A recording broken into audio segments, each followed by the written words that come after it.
जय हिंद दोस्तों। I hope आप सभी लोग अच्छे होंगे और अपनी परीक्षाओं की तैयारी अच्छे से कर रहे होंगे।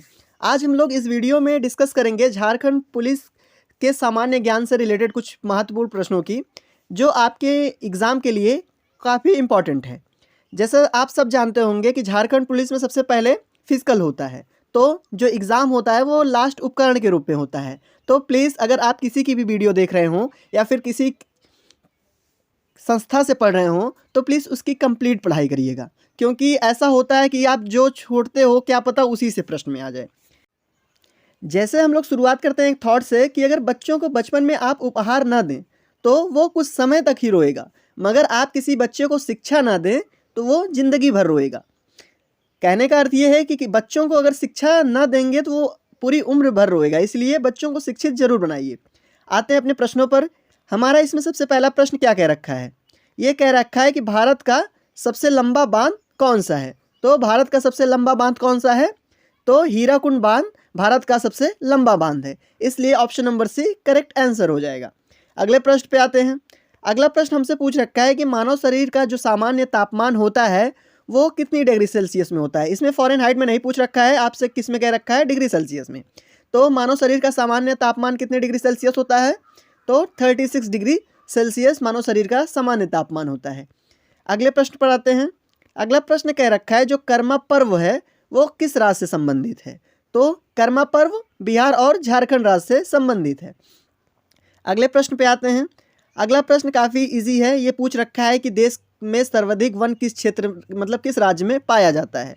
तो आप सभी को पता होगा कि जो पूरे देश का सबसे ज़्यादा वन क्षेत्र वो किस में पाया जाता है? मध्य प्रदेश में पाया जाता है।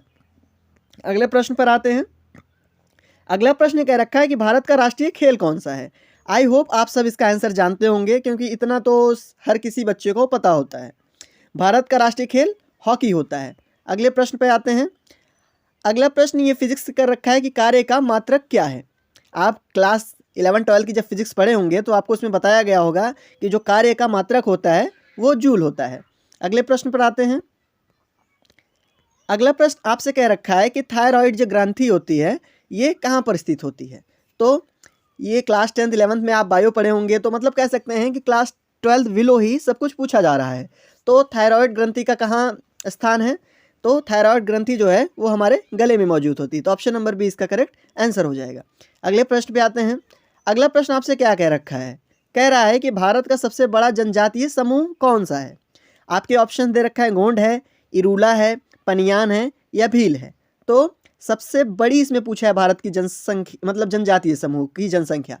जो 2011 में जनगणना आई थी उसके अनुसार जो भील है ये पूरे देश की सबसे बड़ी जनजातीय समूह है, और इसके बाद गोंड है, मतलब गोंड जो है वो दूसरे नंबर पे है। अगले प्रश्न पर आते हैं। अगला प्रश्न कह रखा है इसमें आपसे कि भारत की सर्वाधिक महत्वपूर्ण मिट्टी कौन सी है? तो सबसे जो पूरे देश की इसमें पूछ रखा है आपसे सबसे अच्छी मिट्टी, अगर ये किसी क्षेत्र विशेष से पूछता तो शायद इसका आंसर कुछ और होता, लेकिन भारत की पूछा है तो इसीलिए जलोढ़। पूरे देश की सबसे ज़्यादा जो मिट्टी पाई जाती है वो जलोढ़ है। अगले प्रश्न पर आते हैं। अगला प्रश्न आपसे कह रखा है कि ल्यूमेन किसकी मात्रक है? जो ल्यूमेन होता है वो किसकी मात्रक है? तो ल्यूमेन जो है वो ज्योति फ्लक्स की मात्रक है। अगले प्रश्न पे आते हैं। अगला प्रश्न आपसे कह रखा है कि प्रकाश विद्युत प्रभाव का प्रतिपादन किसने किया था? इसमें आपसे क्या पूछा है कि इसकी प्रतिपादन किसने किया था? प्रतिपादन किसने किया था प्रकाश विद्युत प्रभाव की? तो आइंस्टाइन ने किया था। ऑप्शन नंबर सी हमारा करेक्ट आंसर हो जाएगा। अगले प्रश्न पर आते हैं। अगला प्रश्न हमसे पूछ रखा है कि कपूर को किस विधि से शुद्ध किया जाता है? कपूर को किस विधि से शुद्ध किया जाता है? तो ऊर्ध्वपातन जो होता है उसी विधि से कपूर को शुद्ध किया जाता है। तो ऑप्शन नंबर ए इसका करेक्ट आंसर है। अगले प्रश्न पे आते हैं। अगला प्रश्न आपसे कह रखा है कि प्रधानमंत्री की नियुक्ति कौन करता है? तो प्रधानमंत्री की नियुक्ति कौन करता है? प्रधानमंत्री की नियुक्ति राष्ट्रपति महोदय करते हैं। तो ऑप्शन नंबर ए इसका करेक्ट आंसर हो जाएगा। अगले प्रश्न पे आते हैं। अगला प्रश्न आपसे कह रखा है कि इलेक्ट्रॉन की खोज किसने की थी? ये जनरल केमिस्ट्री है। आपको इन सब में अगर 10th तक आप आराम से मतलब 10th स्टैंडर्ड पास हुए हो तभी एग्ज़ाम दोगे, तो आपको इसका आंसर पता होना चाहिए कि थॉमसन ने इलेक्ट्रॉन की खोज की थी। अगले प्रश्न पर आते हैं। अगला प्रश्न आपसे कह रखा है कि वर्तमान में, मतलब मौजूदा समय में भारतीय संविधान में कुल कितनी अनुसूचियां हैं? तो मौजूदा समय में भारतीय संविधान में कुल 12 अनुसूचियां हैं। तो ऑप्शन नंबर सी इसका करेक्ट आंसर हो जाएगा। अगले प्रश्न पर आते हैं। अगला प्रश्न आपसे कह रखा है कि भाभा परमाणु अनुसंधान केंद्र, क्या? भाभा परमाणु अनुसंधान केंद्र BARC, ये कहाँ पे स्थित है? तो कहाँ पे स्थित है? तो ये ट्राम्बे में स्थित है। अगले प्रश्न पर आते हैं। अगला प्रश्न आपसे कह रखा है कि लोहे पर जंग लगना किसका उदाहरण है? अगर किसी लोहे पे जंग लगता है तो वो किसका एग्जाम्पल हो सकता है? आपको पता होगा ऑक्सीकरण के कारण, जो ऑक्सीडाइजेशन मतलब ऑक्सीकरण होता है, उसी के कारण लोहे पे जंग लगती है। तो ऑप्शन नंबर ए इसका करेक्ट आंसर हो जाएगा। अगले प्रश्न पे आते हैं। अगला प्रश्न आपसे कह रखा है कि निम्नलिखित में से किस ग्रह को पृथ्वी की बहन कहा जाता है? तो किस ग्रह को पृथ्वी का बहन कहा जाता है? शुक्र को पृथ्वी की ग्रह माना जाता, मतलब शुक्र ग्रह को पृथ्वी की बहन के नाम से भी हम जानते हैं। अगले प्रश्न पे आते हैं। अगला प्रश्न 19 नंबर, वो हमसे क्या कह रखा है? इसमें कह रखा है अधिकतम सदस्य संख्या किसकी? लोकसभा की कितनी हो सकती है? तो कुल मिला के जो अधिक लोकसभा की सदस्य संख्या हो सकती है, इसे कुल मिला के मतलब सबसे ज़्यादा, उससे ज़्यादा नहीं हो सकती, तो कितना होती है? 552, 552। और मौजूदा समय में कितनी है? मौजूदा समय में इसकी संख्या कुल मिला के 550 है। अगले प्रश्न पे आते हैं। हमारा प्रश्न कह रखा है कि भारत का प्रथम गवर्नर जनरल कौन था? तो सबसे पहले भारत का प्रथम गवर्नर जनरल कौन था? तो विलियम बेंटिक, ये भारत के प्रथम गवर्नर जनरल बने। और आखिरी कौन था? आखिरी थे लॉर्ड कैनिंग, मतलब ये आखिरी थे और ये प्रथम थे। अगले प्रश्न पे आते हैं। अगला प्रश्न कह रखा है आपसे कि भारतीय सशस्त्र सेनाओं का सर्वोच्च कमांडर कौन होता है? मतलब जो तीनों सेनाएं होती हैं, जल, थल और वायु, इन सेनाओं का सर्वोच्च कमांडर कौन होता है? मतलब इनको कौन हैंडल करता है? तो राष्ट्रपति के, मतलब राष्ट्रपति के हाथ में तीनों सेनाओं का सर्वोच्च कमांडर होता है, मतलब राष्ट्रपति ही तीनों सेनाओं का सर्वोच्च कमांडर होता है। अगले प्रश्न पे आते हैं। अगला प्रश्न आपसे कह रखा है कि प्रथम भारतीय नोबेल विजेता जिसने सबसे पहले नोबेल पुरस्कार अर्जित किया वो कौन है? तो CV रमन है, रविन्द्रनाथ टैगोर हैं, हरगोविंद खुराना है या अमर्त्य सेन है? तो आपको पता होगा कि रविन्द्रनाथ टैगोर को सबसे पहले ये भारतीय नोबेल पुरस्कार दिया गया था। किस में दिया गया था? किस क्षेत्र के लिए? गीतांजलि, इन्होंने एक पुस्तक लिखी गई थी जिसके लिए इन्हें प्रदान किया गया था।